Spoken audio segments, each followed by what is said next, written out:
All righty. Okay. All right. God bless everyone. I am so sorry. I apologize for the technical difficulty. Sometimes you think things are right where they're supposed to be.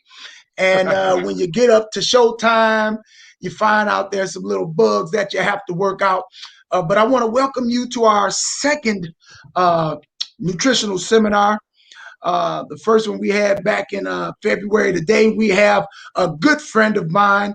Hey man, he's an awesome friend, a nutritional guru, and just an awesome all around person. John Cortez Jones, no, not formerly. I'm thinking about formerly Prince, but he is John Cortez Jones, also known as JC Jones. Just want to thank him. I want to thank you, brother, for coming on, doing this with us, man. You know how much I love you, how much I appreciate you. I post a lot of the exercises I do at your gym on Facebook, and I try to bring as many people to your gym as I can, because you have done some awesome things in my life, man. You've influenced me, you've encouraged me, you push me. I mean, there was a time I would go to your gym and exercise, and I just was there, man. And I wasn't bringing forth no results, but you didn't give up on me. You didn't push me. And I finally caught on. And now I'm 30 pounds lighter. I'm in the best shape of my life. And I just want to let you know, man, I appreciate you, and I'm just glad to have you on. While we're on here, man, I just want you to introduce yourself, tell us a little bit about yourself, and we'll go on from there. All right. Well, JC Jones. Interesting story about it. I started doing this about 43 years ago, actually, oddly enough. When I was 10 years old, I started taking karate classes, and my family and some friends in the neighborhood, the parents would pay me $2 a week to teach the kids what I was learning as I was learning. So that was my first introduction into this whole idea of training. And I started looking toward the future and wanting to have a gym and start drawing out what I'd have in it and so on and so forth. Then, of course, as life would have it, it got caught up in other things and didn't think about the fact that this was something I should be doing on an ongoing basis. But all through life, there was always signs. In high school, I was the guy you come to if you wanted to learn how to get your chest swole, because I was in football. And when I started lifting football, I went from 145 to 200 pounds, mostly from lifting on my own. In college, I decided to start running up the stairs, and before I knew it, I had 20 people following me up the stairs. And then, of course, life took different turns, and I never did see myself as owning a gym. But interesting way life goes is I became my first testimony in that after I got married, and especially I was heavy in ministry at the time, sure. As I got married, I put on a lot of weight, got all the way up to just under 300 pounds. And went to see the doctors. The doctors began to tell me how high blood pressure was hereditary for me, diabetes is hereditary for me, and how I was nothing to get around it. I was going to have to take high blood pressure meds, diabetes meds. They wanted me on cholesterol meds, et cetera, so on. And I just had a problem with that because I knew everybody in my family ate bad. I knew everybody in my family had bad eating habits and weren't active. So I had to really look at that and make a decision, and I did. And at that point, I dropped 65 pounds in 12 weeks, changing my diet and exercising, and thus began the whole idea of act right plus eat right. As I got back into the gym, I noticed that as I would see people doing stuff wrong, I couldn't help myself. I'd help them. And before I knew it, I found that there were guys looking at me real sideways when I would do it, and never could figure out why they were mad. Well, I found out they were personal trainers and they got paid for what I was doing for free. So when I found out that you could actually get paid a decent amount of money for it, I decided maybe I'd give this thing a try. And that started the whole thing. So out the gate in 2003, we started personal training.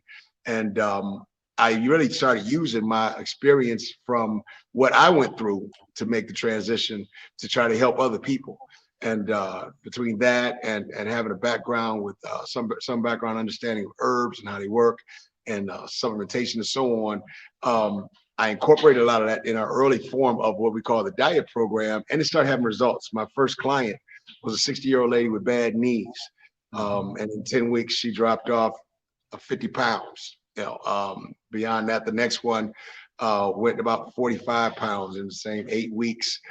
We had people that start drop off from 20s to 12s and 18s to 10s, 16s to 8s. And it just became something I love doing. For me, the idea is that our people, and this is not exclusive of anybody else, but it's inclusive of our people. When I say our people, I'm talking about melanated people, talking about Black people.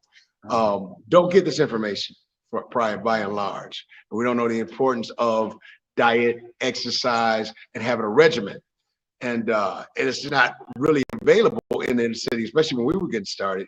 And I made it kind of my mission that I wanted to make sure we got educated. We got the opportunity to get this information to change our lifestyle, because I got tired of seeing people around me dying.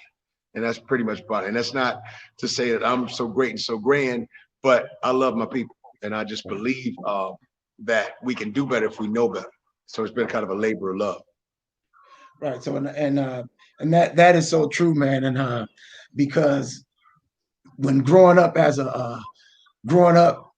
you eat the fried foods, even because it was meat. You eat the fried foods, you eat the greasy food, and you were brought up into thinking that was good eating.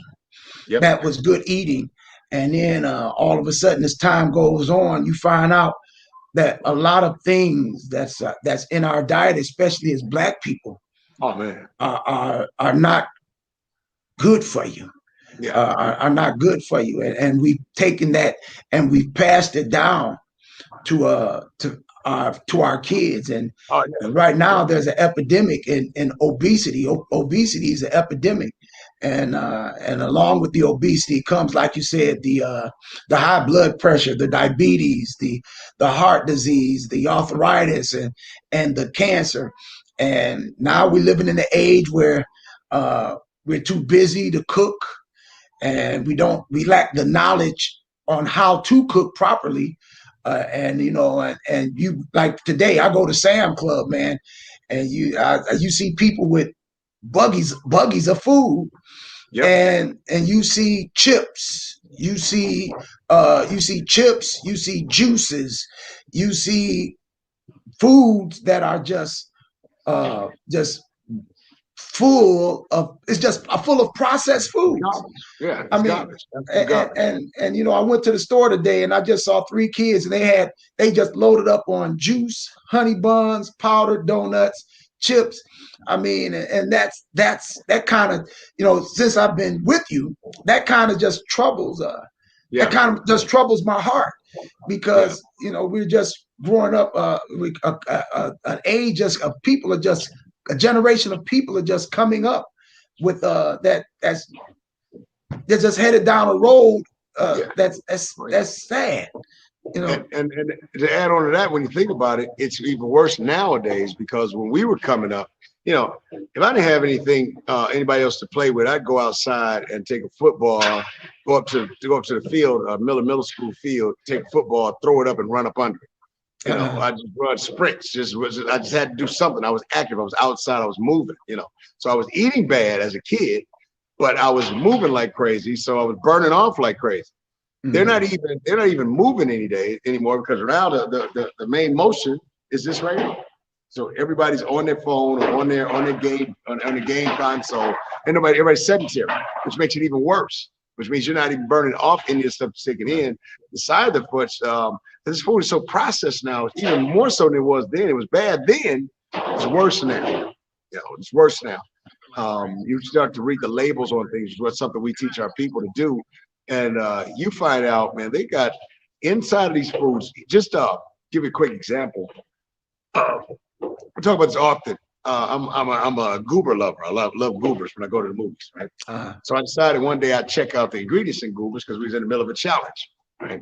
So I did that, and right at the very bottom was an initial. And the initial was 4 letters. I can't remember if it's EDTA or DT. I can't remember what they were.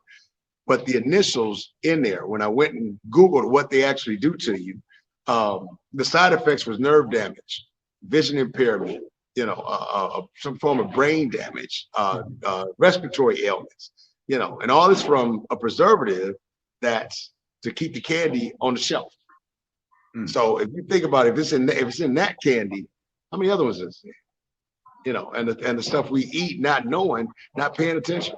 You know, and it's really scary because our kids don't have the outlet of running outside and, you know, to even to get rid of some of the sugar, and everything they do is sugar and crap. Wow, I mean, and that's something, because I taught health in high school, and one of the lessons just educated us on reading the labels. And up until that point, I never read the labels. I just ate it. But like you said, when you start reading the labels and you find out what's in there, and how it affects your body over the long range, it's amazing that the Food and Drug Administration allows them to put that stuff on the shelf. And again, like you say, we're just, the Bible says this: my people perish because of the lack of knowledge. Lack of knowledge, exactly. My people perish because of the lack of knowledge. It's not like the knowledge is not out there.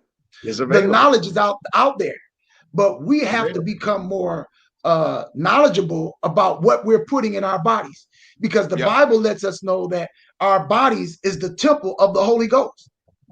And you find out, if you go back into the Old Testament, there's a lot of things that God told his people not to eat. But now we can eat what we want to, but that does not mean that God expects us to be ignorant of what we put in our bodies. Exactly. Well, if you think about it, you know, when you put together a manual of what to do and how to live, right? And you design it, you put it together based on, like say, manual for your car. You tell people, well, don't put this in there, don't put that in there. In the Old Testament, when he talked about what you shouldn't be eating, he was telling them, don't put this bad gas and don't put that in there, right? In the New Testament, spiritually, it doesn't affect me if I eat pork, but physically, it still has the same dire consequences. And that's the part we don't do. You know, I tell people all the time, and this is something that I really hope and pray that our people kind of adopt and start to think about, is when we buy a car, right? We read that owner's manual. We take our time and we make sure that we're putting the right gas in. If it says premium, we put premium in. If the right oil, the right transmission fluid, the right power steering fluid, things that are specifically designed to make that car run better. Now, in my lifetime, I've replaced about 14 cars. Easy 14 cars. But you're going to get one body, right? But we don't pay any attention to what goes into it, and that's the problem. Because if I recognize that I only have one vehicle, now I can be Albert Einstein type of smart, but if my body's not functioning, my brain is inhibited. Right. My ability to utilize the gifts that I have is inhibited by the fact that I'm on dialysis. I'm on a breathing machine. I'm unable to move because I'm on all these different medications and things. And so it's imperative that we start taking value of our bodies, because you only get one. It's not like a video game. Video game, you might get 3 million. You get one. You know, some plastic, there's some silicone in it, but you only got one of these. You know, and you got to take care of it. We have to learn what's in this stuff. And the scary thing is that if the parents don't know, then the kids don't know. You know, and one thing I often see in here when people come in is they say, yeah, okay, I've got to get my diet in order, I got to get my thing together, but I got to feed my kids something separate. That's one of the biggest mistakes you can make, you know, because we feel like the kids should be on a field day when, truth be told, they need the same habits that you need. You know, they get a little more leeway because they got a little more metabolism, but they need the same habits you need. And the idea of feeding a kid a Lunchable is like killing them slowly. You know, the idea of running into McDonald's to pacify your kids and think that they should be allowed to eat that crap. When you research and find out what's in it, is slow death. You know, if you want to kill them, take them out quick. Don't waste a lot of time. Just gonna choke them on out. Don't do Yeah, that. because But that's, I mean, basically that's what's that's what's happening, and I have one question down here, that, like you said, a lot of us uh are ignorant of the things we're putting in our body, and you basically answered the question. But what can we do to break the cycle or to break the habit of eating bad? yeah. What can we do? Well, Somebody's out there saying, man, that's me. Wow, that's me. I've been eating like this for years. And we know change doesn't happen overnight. But what steps can we take slowly to change our eating habits and to change the mindset? you see, I'm gonna tell you, and it would seem like it wouldn't be the answer, but it really is. Um, when I was in school in algebra, there was only one real thing I took from algebra. All right, and everything else I went straight past me. But in algebra, you were always solving for X. All right, you always solving for X. If I figure out what X is, I can fix this problem. All right. In life, you're solving for Y. All right.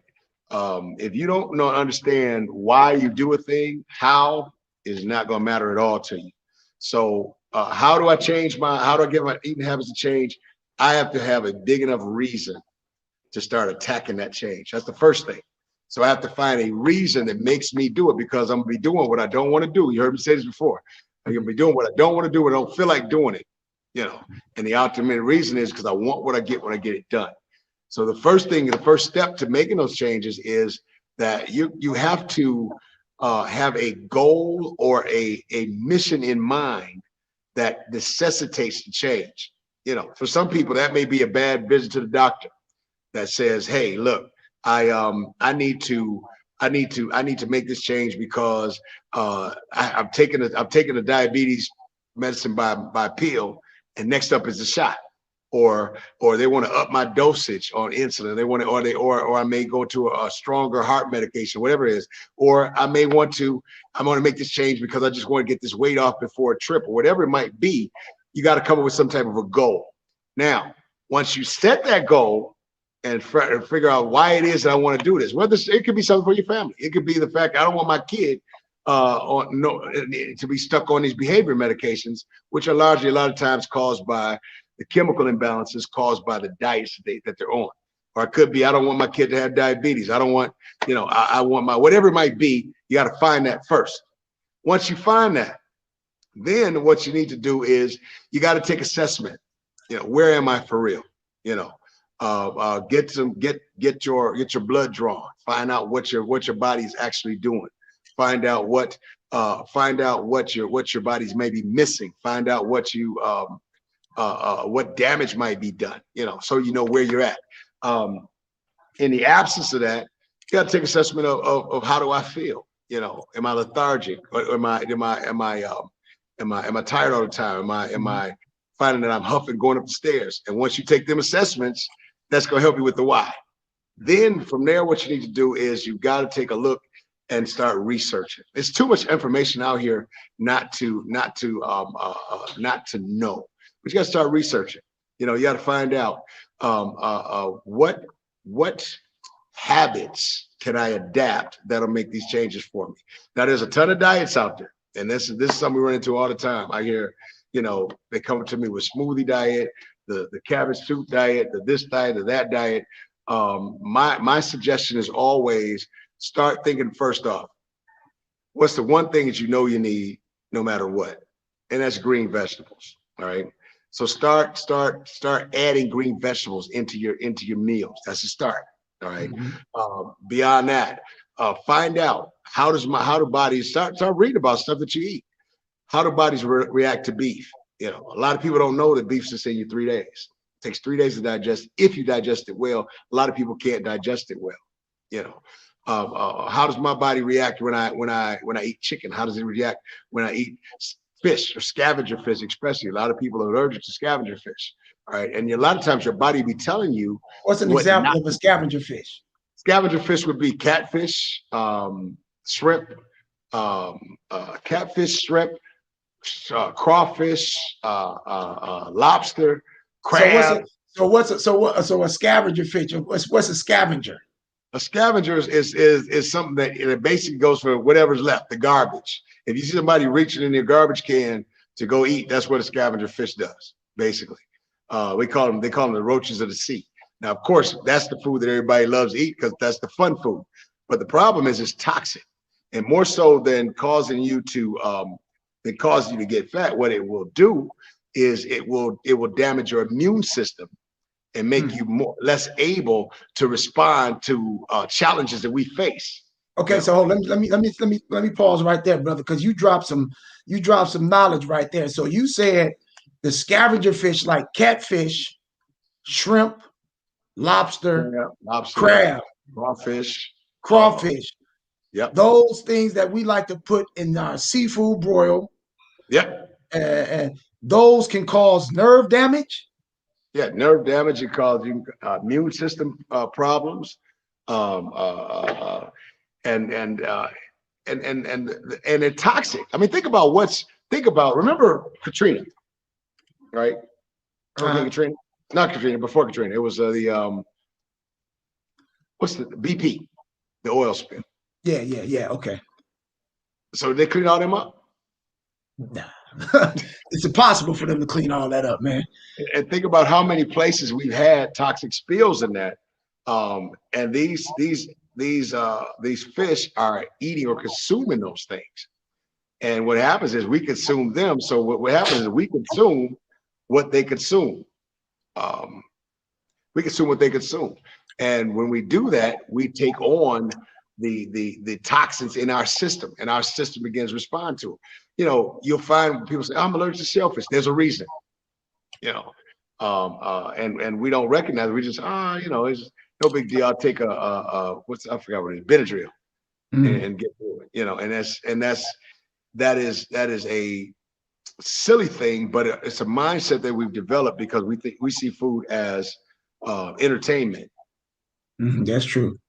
You know, we see food as entertainment. We see it as something that keeps us our boyfriends, our girlfriends, our confidant. It's a social thing. It's how when we gather, what's the first thing we do? We have a big meal, and it's always way too much food because our mindsets about food are skewed. Food is fuel. Bottom line, it is designed for us to get what we need to be able to perform the functions that are at hand. But see, and that goes along with the concept of the Bible, where some of the things that God has given us to enjoy, man have taken it and abused it because of sin. I mean, like for example, sex is supposed to be between married couples, but the world has taken that, and you have pornography and fornication and all these other things, and and entertainment, music, and people. I mean, it's the same way with food. It's the same way with food, and food is like with anything else is big business, and you've always said, when we love to eat out, and one of the dangers of eating out is that it's meant to taste good. So they load it down with the sodium and the butter and these all these things. And we just eat it up, man. I mean, go ahead. I'm sorry, go ahead. Think about this. What's the first thing they give you at a restaurant? Bread. Okay. The whole idea behind giving you bread at a restaurant is so that when you leave there, you feel full. And your memory is, oh man, I got so much value for my dollar at that restaurant. So they bring that bread out and you chew on that bread, and that bread gets inside of you and it swells up. And then you find yourself it's hard to eat your meal because it's taking a while. So you may have two baskets of bread, and that's the start of the meal before you even get started. Then, of course, there is the food they've seasoned to taste. They season to make it taste really good. And so when you put all that together and then you leave out, and of course, you got to have dessert. that was a concept I had to learn that didn't belong in meals for the most part. You got to have dessert on top of it, so now you add another 2,000 calories to the probably 5,000 calories in that meal, plus the bread you put on the front end of it, plus the pop that you might have had, because nobody knows to drink water with a meal, and so you walk out of there 10,000 calories later, and you do that a few times a week. Some people do it every day. There was a time period where I was literally, and I just saw a picture of myself back when I was in my early and mid 20s, I would literally eat fast food 3 times a day. 3 times a day. I had it for breakfast, whether it was sandwiches or egg McMuffins. I'd have Big Macs for lunch. And I may have a different one or Whoppers or something for dinner, and couldn't figure out what was going on with my system. I literally at the time was not drinking or anything, and was threatening for cirrhosis of the liver. So cirrhosis of the liver is usually associated with drinking. Usually associated, but really it's with toxins in your liver. It's toxins in your liver that comes from processed food. Yeah, processed food. Yeah. So it's literally, we have to change our mindset about food. Number one, is fuel. Right. We have to get out of the mindset that we have to be entertained all the time. I can't eat that. I can't eat. I can't do this. I can't do that. Well, number one, that's a lie. You can do a whole lot of stuff that you don't realize you can do. I won't do is a whole different deal. And in order to make those changes, the first thing you got to do is you got to program yourself. A lot of times we say, I don't want to eat because I'm not hungry. Well, that doesn't mean anything. You could have taken in something that made you feel like you were full, but that doesn't mean you have the nutrition you need. So what we have to do is learn how to program ourselves to eat. So here we tell you, eat every 3 hours. We tell folks to start off with 3 meals and 2 snacks. You want to work your way up to 4 meals and 1 snack. You want to work your way up to 5 meals and no snacks. Number one, because as you eat along during the day, you'll find your metabolism stays up because it takes calories to burn to digest this food. Number two, as you get the nutrition you need all day, you're less likely to want and crave the stuff that you shouldn't be eating. All right. And then number three would be the fact that as you eat all day, when it comes down to that late night, you're not sitting around looking at those cookies and that up on top of the refrigerator like it's cracking. You got to have it. Let me ask you this.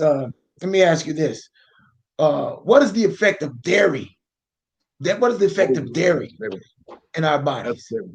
Dairy, because we love the ice cream, we love the milk. It's what we're taught. It's what we're taught. It's what we've been taught. We've been taught that dairy does. What's the first thing we know? Milk does a body good, right? Remember saying that? Remember seeing the athletes with the milk mustaches, and we're thinking, yeah, they drank milk for that. Well, no, that's a paid commercial. And the whole idea behind the dairy, the perpetuation of dairy as being good was some farmers had to get paid.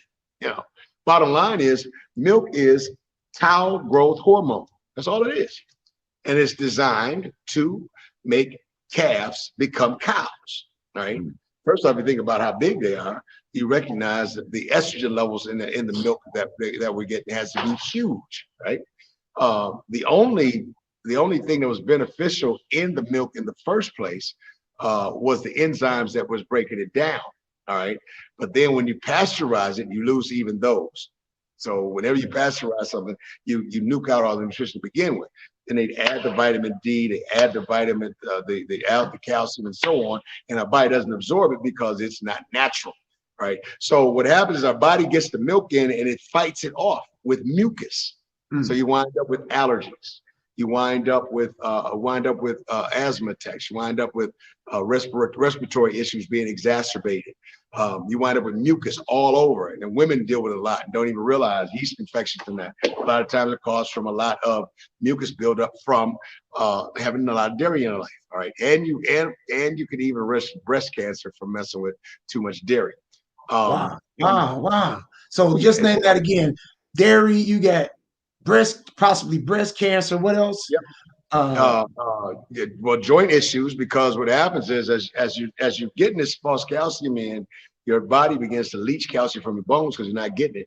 So you have bone issues, joint issues, estrogen levels raised way high, which of course can set you up for breast cancer and that. The mucus buildup, of course, exacerbates sinus issues, allergy issues, yeast buildup in your system, and so on. It's absolutely horrible for us. But we've been trained, to not give up. We can't give up this cheese, which is nothing but fermented cow growth hormone.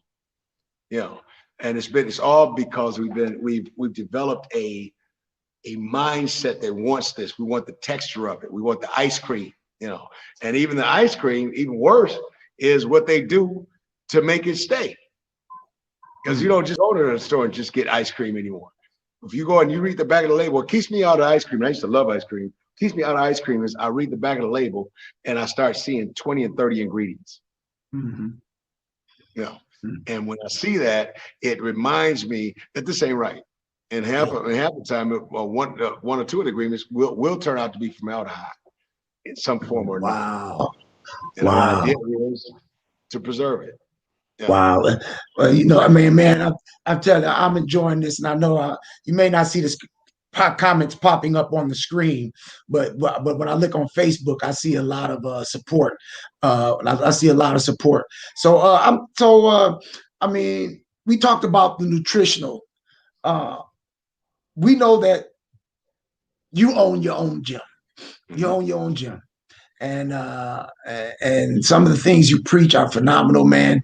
I want to ask you this: what advice would you give someone that wants to start an exercise regimen and want to lose weight? That's a two-part question, because I think you answered the first one. If you want to change, the way you eat, and you want to start an exercise regimen in order to turn your life around, what steps can you take? I know there's somebody out there that says, man, I want to change, but I don't have the discipline. I want to change, but I've been eating like this. I can't change. You can change, man. Look at me. Wow, look at me. I mean, I still struggle with my diet, but I don't want to get diabetes. I don't want to have my leg cut off. I don't want to have limbs. I don't want to be sitting in the chair for hours with taking on dialysis. I don't want nobody wheeling me around. I don't want medicine pumped into my body. I want change, man. I want to live. So what advice would you give for someone that wants to change their diet and start an exercise regimen and want to change their life around? Because you can change. The first thing would be what you just said, is find a good enough reason. I would tell you this, and it's talking to that person, I'm looking right directly in that camera. I would tell you this: number one, motivation is not a feeling. It is a reason that is good enough to make you do what you don't want to do when you don't want to do it, because you want what you get when you get it done. Right. Bottom line. Just like going to work. I don't want to go to work. I don't feel like going to work. I'm tired. I didn't get enough rest. I'm arguing at home. I got whatever maybe going on. My car didn't work, but I got there. You know why? Because I like eating and like living indoors. It's the same thing with this. And once you get that reason that's good enough to make you do it, you have to commit to it.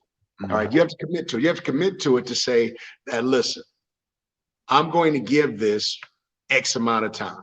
All right. And let me tell you, if you're not trying to get 8 pounds off, you need way more than 4 weeks. You need to commit to some time. And I'm going to do this. I'm going to do it no matter what. And then when you do that, what you have to do is you have to make a decision to place value on it. The problem we have oftentimes is that folk don't value the physical aspects of their body, of their lives. So we'll value education. I got people here that got, they're in school while they're working 2 jobs with kids and making it happen because they have value on that education, or I'll value taking care of my kids, or I'll value my relationships. But you have to learn something. You are your greatest asset. And until you take care of you, you can't take care of anybody else. Right. So that same value has to be assigned, and you have to regiment out. This is my time for this. And I'm not giving it that time up unless it's something that comes up that is so dire that I cannot do what I'm supposed to do, this is my time. And I religiously set this up to be these times during the week, whatever it might be. All right. Commit to it. And then when you commit to it, you have to do what I call consistent, persistent, and resilient. What does that mean? You got to do what you're supposed to do consistently. All right. And then you got to be persistent. When life starts getting in the way, you got to persist. That means you got to push harder than life is pushing. And let me tell you, life is going to push. The moment you start deciding that you want to make some changes, life is going to kick you in your teeth immediately. Right. It's going to continue to kick you, trying to see if you want what you said you want. A wish hopes for it to happen. A want makes it happen. And that's the bottom line. So what does that mean? That means I got to persistently push past the point of conflict because I want it. And then I got to be resilient because, believe it or not, you're going to fall down. You're going to mess up. You're going to have some weekends where you go off, where you fall off. You're going to have some weekdays where you fall off. You're going to have some times where you didn't do what you're supposed to do. The best thing you could do is recover quick. I tell people in my classes when they go to the restroom too long, I count down 10, 9, 8, 7, 6, 5, 4, 3, 2. Yes, he does. Yes, he does. And the whole idea is recover quick. The quicker you recover, the quicker you can move on, because you're going to fall, you're going to mess up. Dust off, get it back together. Don't soak, don't sit down. There's a passage that has been in my mind for the past couple of weeks that simply says this. It says, and this is talking spiritually, lay aside every weight and the sin that does so easily beset us and run before us the race that's set before us. All right. Here's the thing. In order for me to move forward, I can't dwell on my past. I can't dwell on what I've messed up at. I can't dwell on what happened last weekend. I've got to now dust off, get up, and get to moving. All right. Lay that aside, and the sin, that bad eating, lay that aside too, so I can make it happen.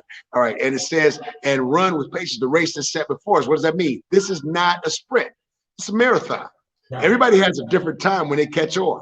You know, DC, you were here for years, working out, working hard, working, one of the hardest workers. We got videos of the brother doing some amazing strength feats and things, and he'd have all these bulging muscles up top and stomach sticking out. And I knew what it was, but it's his own period of time. We had a young lady came to us. She dropped 60 pounds inside of 10 weeks. But then for the next 3 years, she didn't drop another pound, But as soon as she finally caught on, she went on and became the first person out of the camp, even though she wasn't with the camp at that time, who tried bodybuilding and got in the best shape of her life. Why? Because even though she had been with us, we did not complete her process. We just sowed the seed, and her time was not yet. Everybody's got their own time. Everybody finds a spot where they get it. I've had people come in here and they've been there 2 or 3 years, catch on. 4 years, catch on. And I've had them come in and get it in 4 weeks, 8 weeks, 6 weeks, 12 weeks. People on the wall that have walked in the door and taken 9 inches off a waist in 6 weeks because that was their time. You have to determine that I'm going to commit to this thing. You didn't get in this shape overnight.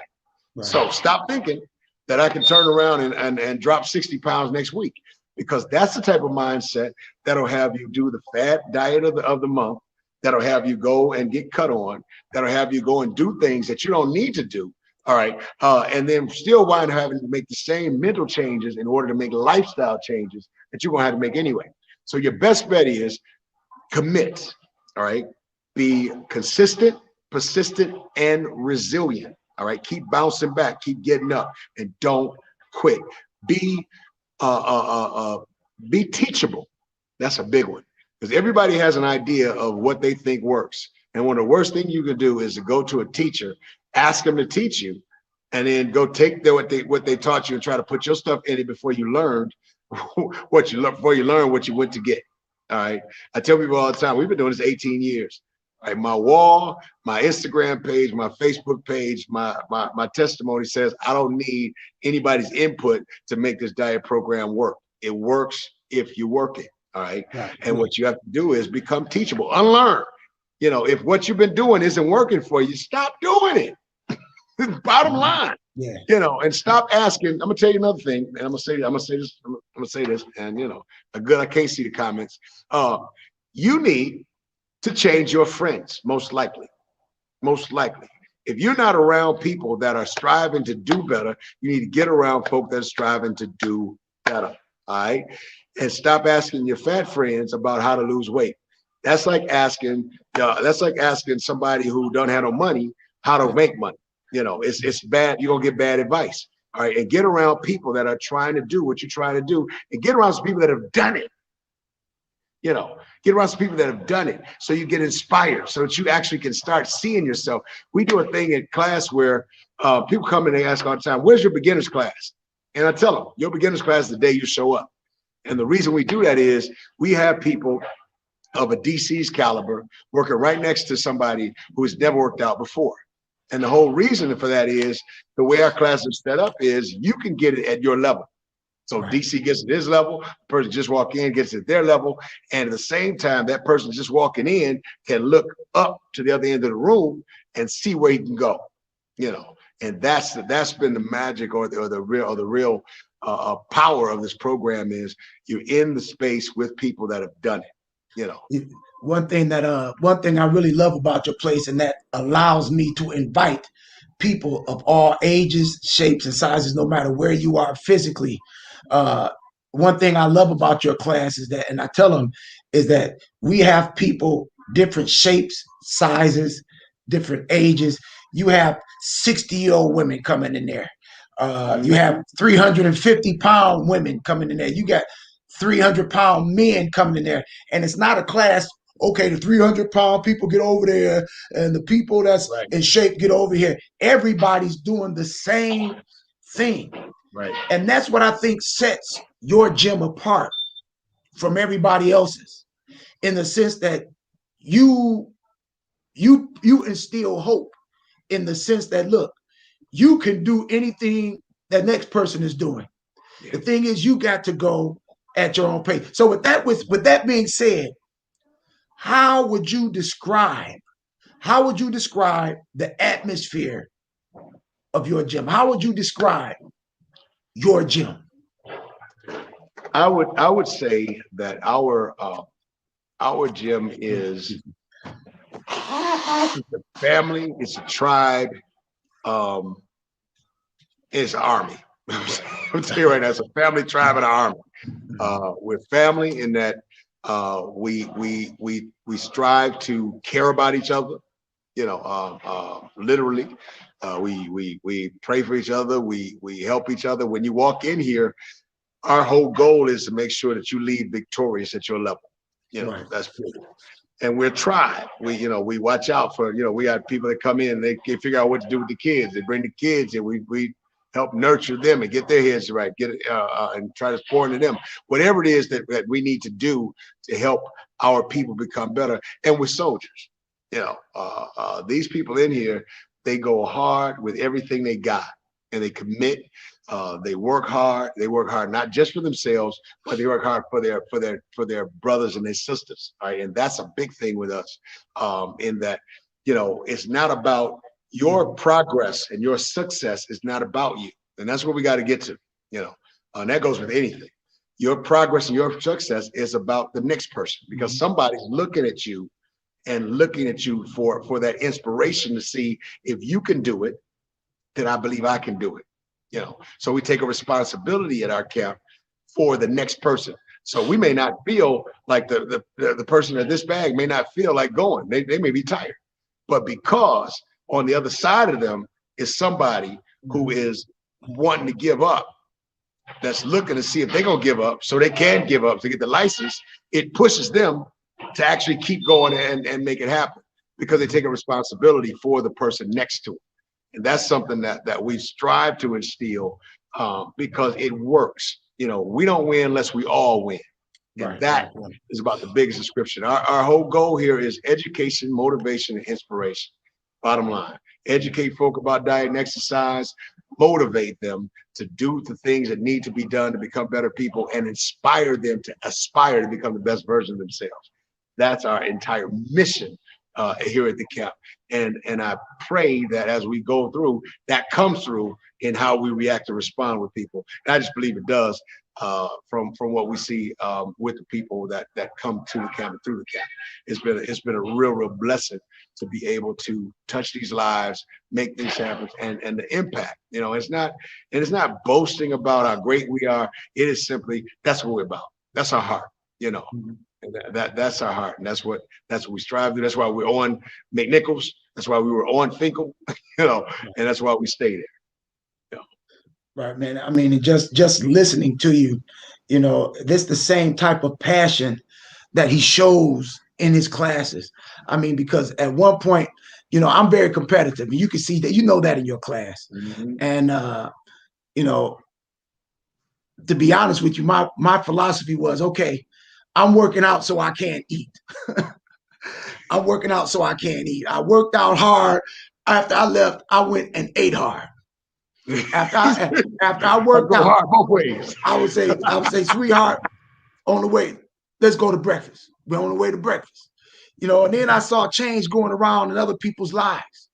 And I just, it just caught on, man. It just, you know, he would say, he would just say little things, just to, you know, little things. Then when you say, when you pump up somebody for their success, I'm like, okay, man, it's time to get on. It's time to get on the ball, you know. And you know, the one thing I like about your gym is that, you know, you don't degrade or berate people. You constantly encouraging, and that's the whole atmosphere. It makes you want to do better. I mean, it makes you want to do better. It makes you want to change.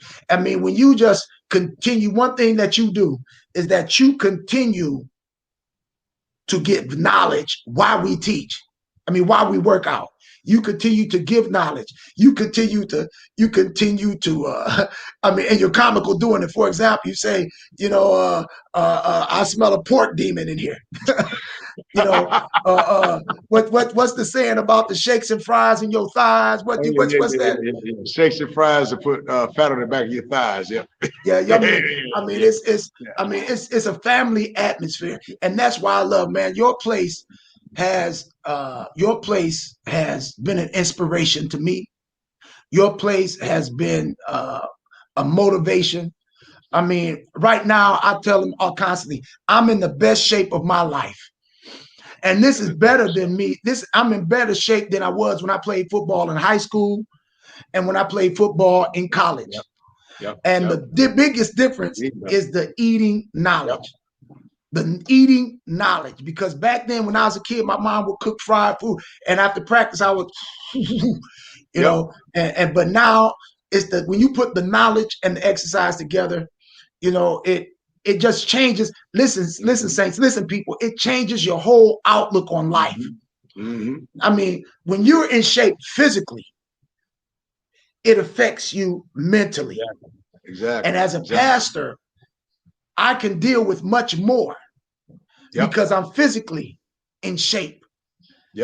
And I'm mentally in shape. The body, the effects of the body affects the mind.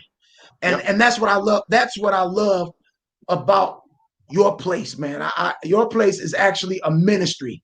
It's actually a ministry. I remember when I stumbled upon it, I saw a flyer, man. I said, this is what I said, just a bunch of, and I don't go for that stuff, man. I don't go for the flyers that promise to do certain things, but I just said, you know what, let me go in here. And I went, and it's better than it's not, it's a place like it's a place like no other place. It's a place like no other place. But at this time, if you have any questions, I'm looking at my tablet on Facebook. If you have any questions and you want to ask JC about anything, you know, pertaining to exercise and diet, type it in. I'll give you a moment while he's saying this. Type it in.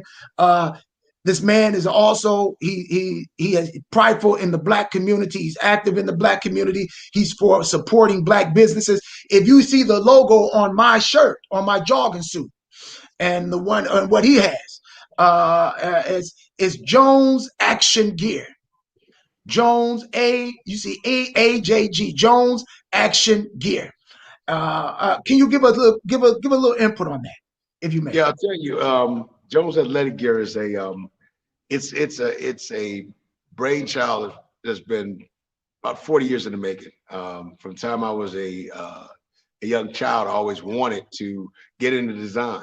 All through high school, I was designing things, and then to have it come full circle and play in this part. It's just exciting because what we're doing is, as much as we talk about being inspirational and motivational, I wanted to come up with some gear that did just that. So when you wear the Jones Athletic Gear brand, you're reminded of the fact that goals don't go on sale. Sweat equity is the currency of change. In fact, I'm sitting here right now with my little wristband on that says sweat equity is the currency of change. We got leggings that remind you that. We got bags that remind you to take ownership of your life. Our whole mantra is own your life, which ties right into what we're talking about with the camp, where you own the responsibility of the decisions you make. You own the responsibility of the direction you're taking. You own your problems. You own the fact of the things you've been through, and you take that ownership and take control of it, and you make the movements and the adjustments necessary to do better and be better. So when you put this gear on, when you grab those bands, when you get your bag out, you're reminded of where it is you're going, what you're doing. And so it's a big thing for me. I'm excited about it. Even our masks, I love to see them when they got them on in the camp. It's exciting, man, because it speaks to taking ownership. And one thing that really bothered me was, yeah, there you go. And that's one of the most comfortable masks I think I ever wore too, by the way. Yes, it is, brother. It replaced every mask that I have. Man. It replaced every mask that I had. This is good. Super comfortable. So and then the thing that bothered me, DC, was, I get tired of wearing Adidas. I get tired of wearing Nike. I get tired of wearing these people and knowing that I've now invested in their families' ongoing generational wealth. And hearing about Versace and all these other people in the songs we sing and touting all these names of others, it's bothersome to me. So I came to the point where, you know what, I'm going to get to where I'm not wearing an other's name on my backside anymore. We're gonna create something that we own ourselves, that we can be proud of and be happy about having it on our chest.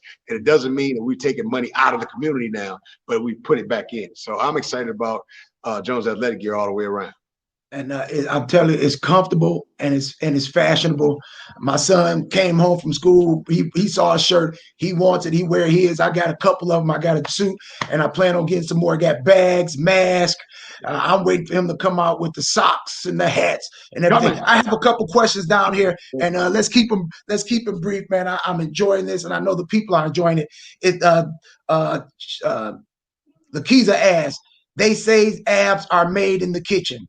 I'm trying to get a six-pack. Please advise. And she's a vegan. She's a vegan. She loves to exercise. She came to your gym once or twice. I believe that was on Finkel, though. Yeah. It's definitely made in the kitchen. There's no doubt about that. I get crazy bothered when I see all these different crazy ab challenges, which are great for building up ab strength. And ab strength is really important because it takes a lot of pressure off your back. But primarily, you got to do it in the kitchen. Now, the issue you're going to have is, especially being a vegan, you want to make sure that you watch your intake of your starches, because everything, you got to realize a lot of your proteins are starch sources. And if you're doing stuff like beans and rice a lot, if you're adding the potatoes, and if you're doing bread, and breaded items in that, you want to watch out for all of that as well. So you want to minimize a lot of the excess, quote unquote, snacking, and watch out for the more carby sources. And at the same time, you want to regiment your eating, because if you're not eating enough, you're going to have the same problem, your body holding on to fat. So you want to make sure that you're eating enough times a day, and that you're eating that you're getting the nutrition your body needs, so you can force the body to burn off the fat. Now then comes, you got to do the work. You got to cause the body to force. So you can't give the body anything the things that can normally turn to sugar and use instead of burning your fat. You gotta minimize that. Okay, I have about 3 or 4 more questions. So, okay. And we've been at this, man. I'm loving this. I'm loving this. Okay, the next question by Danielle Miller. She's been in there with her husband Tyrus.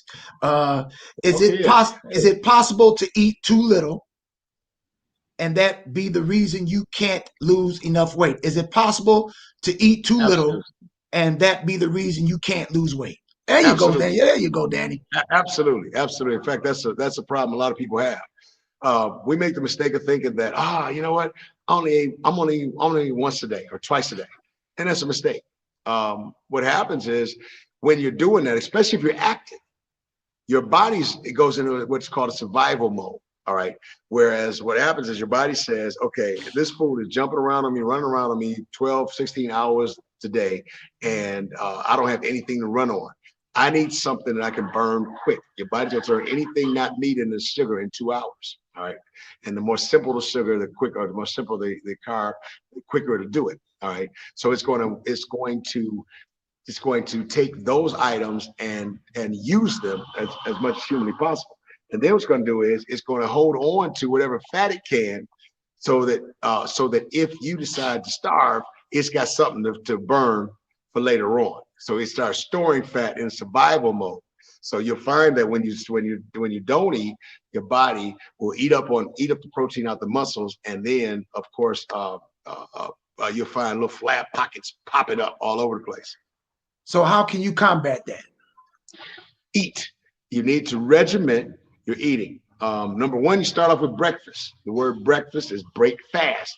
You've been fasting all night. You need to get up and eat breakfast. That's the first thing. Get fuel up in the morning. Then once you do that, 3 hours later, you should be going to your mouth again.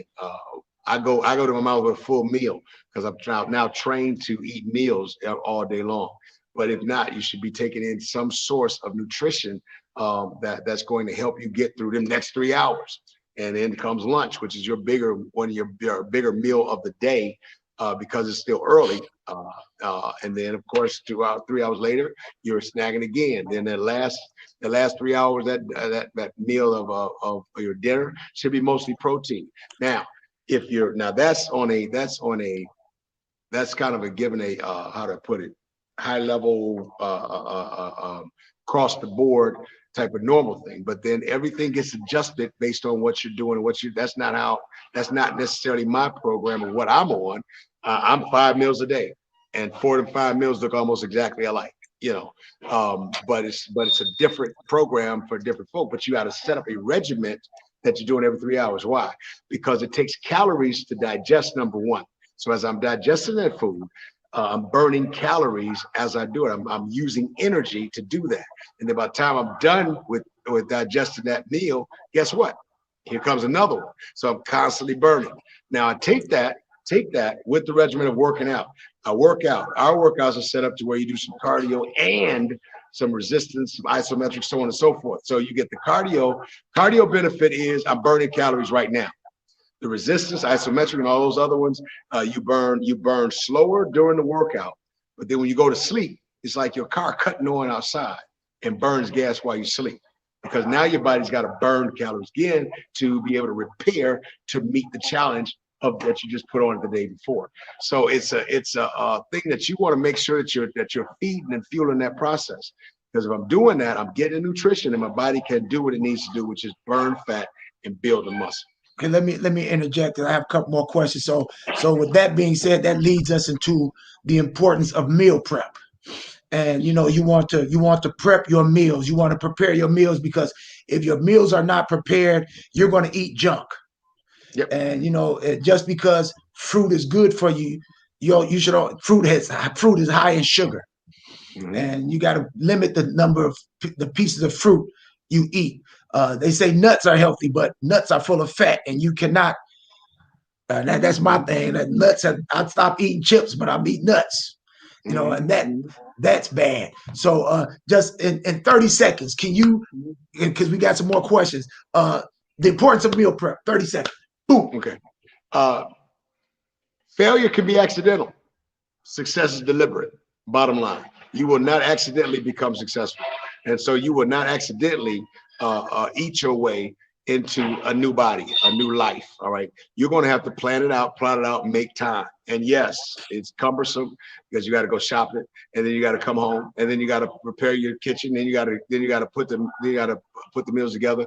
First off, go to the grocery store with meals in mind. When you get in there, have a list and put it together. Make sure that you're getting what you need. Get in, get out All right.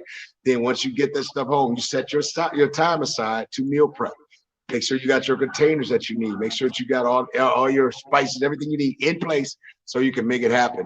And then you plot out your meals. And once you do that, and you make that, if Sunday's your day, and you take them 4 hours that you're gonna do it on Sunday, then that's their time. And then that, or if Sunday and Wednesday, I find myself meal prepping a couple times a week, simply because you run out, or stuff gets old, however it is. But you want to make sure that you're doing that, because the restaurants are not designed for your diet. The restaurants are designed for you to eat because it tastes good, and you tell your friend it tastes good, and you full, and you get a lot of food, and that's what they're there to make money. You're trying to make change. In order to make change, you got to take ownership of your meal prep, right? In order to win. So your meal prep should include protein, vegetables, Yep. small starches. Yep. What? Protein. When I say protein, what you mean by protein? You could do, if you're a meat eater, you're doing chicken, fish, turkey. Again, staying away from scavenger fish and not eating tilapia. Stay Vegetables. away from tilapia. Vegetables. Vegetables. Green leafy. I want to specify that. A lot of folks, I had zucchini. Well, okay, that's cool. But you need green leafy vegetables. You need the fiber in them. You need all the vitamins in there. Green leafy vegetables, your collard greens, your mustard greens, your turnip greens, your spinach. What about cooking the greens with turkey meat? If you want, number one, never pork, ever pork, nothing pork, period, in life ever. But if you want to, we had a person here used to take the turkey and boil it till it went off the bone, and then put that meat in with the greens. That's fine. But if you're talking about smoked turkey, it's too much salt. It's too much sodium. The curing process becomes counterproductive for what you're trying to do. So you want to stay away from that. Okay. All right. I'm sorry, man. Okay, here we go. Is your gear available for purchase inside your gym or Yes. online? Both. Both? Okay. Okay. So what? Can you type it in something down there? Can you type in on your computer in the guest how they can go online? Yep. Online is. Can you still see me? Yeah, I see you. Okay. Online it is jonesathleticgear.com. Let me put that right here. Jones Athletic Gear.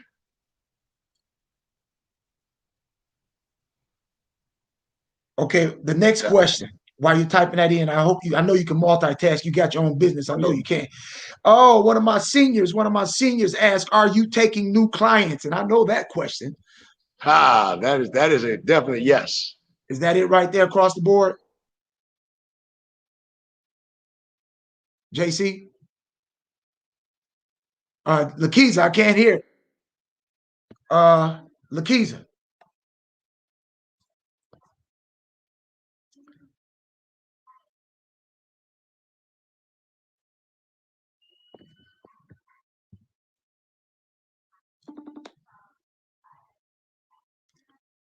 I'm about to say, okay, there you go. There you go. Old man of technology, man. I messed around and pushed too many buttons. Okay. Are you taking new clients? New clients? We're always taking new clients. Always. Anybody can actually, you could text me or hit me up 313-522-1089. What I'll do is I'll shoot you over the calendar, or the calendar schedule, and the price list. We basically run classes at 5:30 a.m., 10 a.m., then 6 p.m. nightly. A couple of days we do 5 p.m.s and class on Saturday as well. Our evening classes have to be pre-registered for because of COVID restrictions. But yes, we are always taking new clients. We're always looking for new people. We want to blow out the building and have to get a brand new one. So yes, again, whatever your age is, we can work with you. If you're willing to make the adjustments, alterations, we can work with you. How old is your oldest client? I think our oldest client right now is, I want to say 72. We've had them as old as 84. But we got quite a few in the mid 60s. We've got well, heck, I'm 54, turning 54 this year. So we definitely cater to folk with joint issues, with age issues, arthritis issues, and so on, because we understand. So, Okay, we have another question down here. You mentioned that dairy results in inflammation, which leads to hip and joint issues. Is it reversible? yes, yes. You change your diet. Number one, get rid of a lot of the inflammatory foods, and then you want to start doing things like putting turmeric in and ginger in and changing different herbs in your diet that'll help you with inflammation. And you definitely want to stay away from the alcohol. But yes, there are ways to reverse it. Completely reverse, I can't say I haven't gotten there, but you can make it a lot better. And the less I do with dairy, the better I do. I can tell you. And the moment I take any in, immediately my sinuses go crazy. So yeah. Okay, we have if we come, can we work at our own pace? You always work at your own pace. Our motto is you do what you can, take and do what you want to. Never do less than you're capable of, and always do more than enough. And anybody that goes here could probably recite that verbatim because they hear me say it every day, all day long. Your body's going to respond to what you can do, not what I can do or the next person can do. And if you're okay with being at your pace, doing your thing, you're going to make it here. A lot of times we have problems with guys that come in and don't stay because they go into competition with the women, because their natural affinity is to want to lead, but you can't lead if you don't know, so you'll do 50 push-ups and with a woman next to you do 50 push-ups, you'll be catching your breath, and she's picked up a 25-pound plate and she's doing can openers, and you still catching your breath, and after a while you start feeling bad. Now you don't have to flip tires like Pastor. Nobody flips tires like DC. I'm gonna tell you right now, DC holds the record. 61 times he flipped a 750-pound tire through the ain't nobody got close. I think the next guy was 16, and I'm not even gonna try. So no, you don't have to do that. But yeah, it's your own pace. And so and he has a modified move for everything. You may not be able to do a push-up, but he has a modified move for that. You may not be able to do a certain exercise with weights. He has a modified move for everything, so that no matter what age, no matter what weight, no matter what handicap you may have, you are able to do something. Exactly. I'm telling you, man, I'm telling you, the atmosphere is crazy motivating. His place is addictive. I'm telling you, man, Monday morning is like game time for me. When I used to get up and play athlete, when I played and game time came, I got up excited. If anything happened on Monday, I try to cancel it because I know Monday and Fridays are my days. And so I go there, I look forward to it. And it's amazing. This is amazing, brother. We're coming to a close. He said gym hours, if he hasn't said it already. Let me say Monday through Friday, you have a 5:30 class. Yep. Monday through Friday, you have Monday through Friday, you have 5:30 a.m. class with Michael Candy. Yep. 10 o'clock. Yep. Monday morning, he does a class, boot camp class. Tuesday, you have kickboxing. Mm-hmm. Wednesday, you have Carol, full body workout. She's dynamite, a former Miss America. She's dynamite. And then on Thursday, you have Raquita. Yep. She does total body workout. And Friday, 10 o'clock, you have JC Jones again. All right. On Mondays, you have a 5 o'clock class, boot camp class, which when the boot camp does everything, full body workout, weights, cardio, all of that. And then on Tuesday, you have Zumba classes with Kiza. Mm-hmm. Zumba with Kiza. Hey, man, you're shaking it, you're moving it, and you're grooving it. Fun class. Excellent class. All right. Excellent class. Wednesday, you have kickboxing. You have Monday, you have a 5 o'clock class on Mondays and Fridays.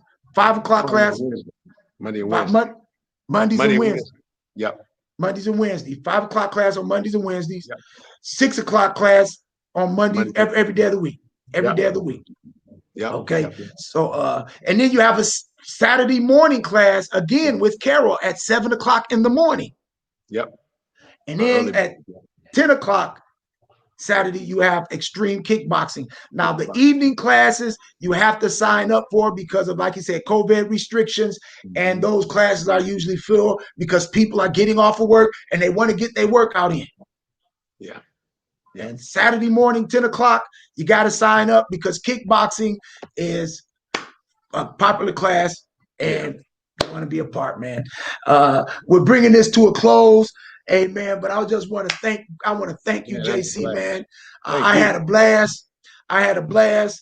And just hearing you talk, I know you had a blast because this man just loves to blow up knowledge, to give knowledge. And before I leave, I just want to say a prayer for you because, man, you have been a spirit inspiration to me, man. I love you like a brother, and I don't care. I haven't been to any other gym, but I guarantee you there is no gym. I don't care if it's bigger. I don't care if it has more people. There is no gym like this man's gym. None.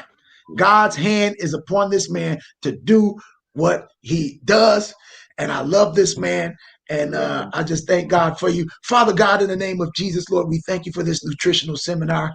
Lord, I thank you for the knowledge that was given and the inspiration that was given from this man's mouth. I pray, God, that you would bless him, Lord. Bless him, bless his business, bless everything that concerns him, because you know, God, his heart. You know his desire for the people and for your people. I pray, God, that you would bless him with a brand new building. Lord, I pray that you would bless his clothing line. Lord, I pray that his desire to see other people succeed and other people grow and other people invest. God, I just pray that you would bless him for all the desires that he has. He's an unselfish man. He's an unselfish man. And God, he wants to see your people blessed. And I ask that you would do this in Jesus' name we pray. Thank God. Amen. Amen. God bless you, man. I love you too. And you know what? If you have what if you want to just drop in? What if you want to drop? $10 drop in. $10. Of course, you got to still pre-register in the evening if you're trying to come to the evening classes, but it's $10. $10. Come on, $10. Ramona. Let's do it. Let's do it. Let's do it. There you come go. On home. Hey, come on home. And you know what? I put it like this. No, I ain't gonna even say that. I'm not gonna even say that, man. But if you go to New Jerusalem and you want to come in on a guest fee, I'll pay your first guest fee. If you want to join, you got all of my guests that I asked to come. I pay all of my guests that I asked to come. I pay for the first time. I pay their $10. After that, it's on you. But if you want to go for 4 weeks, what's the price for 4 weeks? Right now, it's $115 for 4-week trial. That's in fact that was the March rate. We're gonna keep that going through the weekend, and then we'll change on to the next sale, which will be a little higher, be $120. It's $115. That includes access to any of the classes. That includes the diet program, access to our online classes, access to our online archive of classes, and our support system.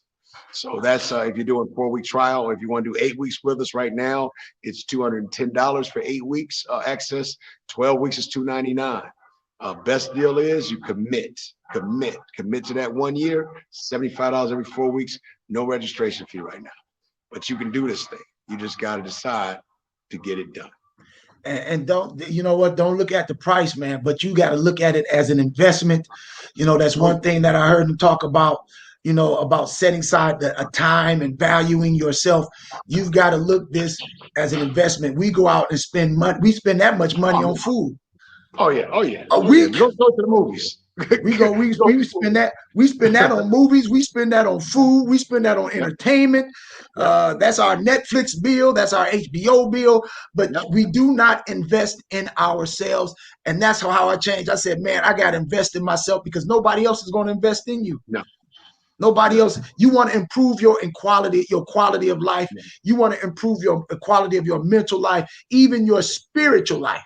What the Bible say, I pray that you prosper and be in good health, even as your soul prosper. Exactly. You've got to do this. Set aside time for yourself. Like he said, you may not be in class, but by you signing up, he has archives of classes where you can go at your own pace. You can go back to a class back in the pandemic, when the pandemic first started, back in March last year, and say, you know what? This is a kickboxing class. You boom, boom, kick, boom, boom, kick. You can do that and go at your own pace. You have everything at your disposal for you to succeed. God bless you, man. I appreciate you. I love you. And the good Lord willing and the creek don't rise, like I always say, I'll see you tomorrow at 10 o'clock.